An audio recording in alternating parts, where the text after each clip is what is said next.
Now I'd like to address a point that I feel personally very strongly about, and that is depriving a trustee in prospective legislation of the right to recover preferences and fraudulent transfers in certain instances.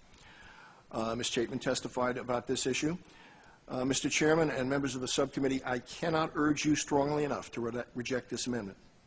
If enacted, it would deprive the victims Ms. Chapman represents of literally millions of dollars. The Madoff trustee has used the avoiding powers granted him by SIPC and the Bankruptcy Code judiciously.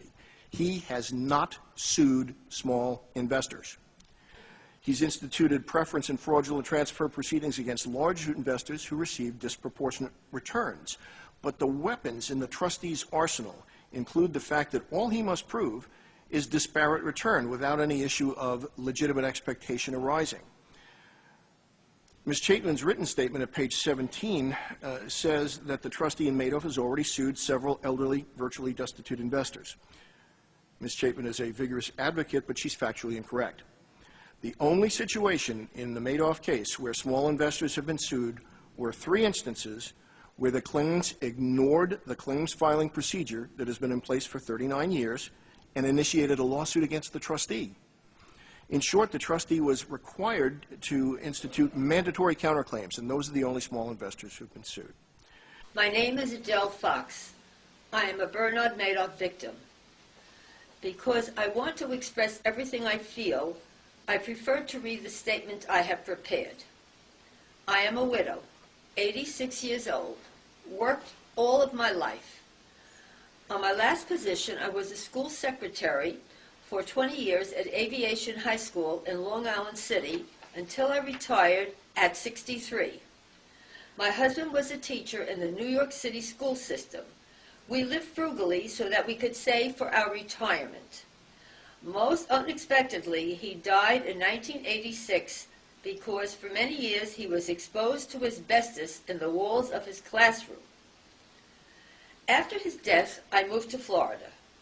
I had the insurance proceeds, our savings, our IRAs, and an inheritance from my mother-in-law. At the suggestion of trusted relatives and with knowledge of Madoff's lily-white reputation in the financial world, plus the SIPC backup insurance, which I believed I had, I placed the money with Madoff. A few months ago, I was subpoenaed to submit my records.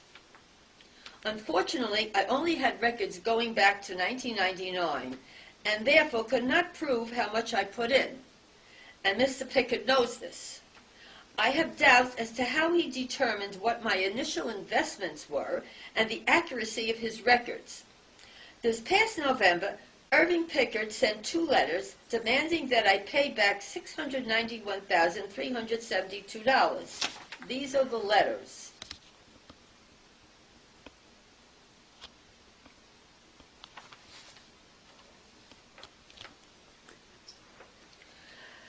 Comprised of $211,372 mandatory distributions on my IRA account and $480,000 on my trust account. For the theft loss, I received a tax refund from the IRS going back 5 years for the taxes I paid on phantom income. I desperately need this money to support myself for the rest of my life. I am terrified that it will be taken from me. I am so distressed that I cannot sleep, and my health is deteriorating. I have just been diagnosed with bleeding ulcers and irritable bowel syndrome. I am an emotional wreck and do not believe I can cope with this torture much longer. I have done nothing wrong. How can this happen in this country? How can Mr. Picard be allowed to persecute innocent elderly people who are struggling terribly with declining health and now a very serious financial situation? At the December 9th congressional hearing, Mr. Harbeck stated that he would not go after people like me. Obviously not so in my case, and how many other cases.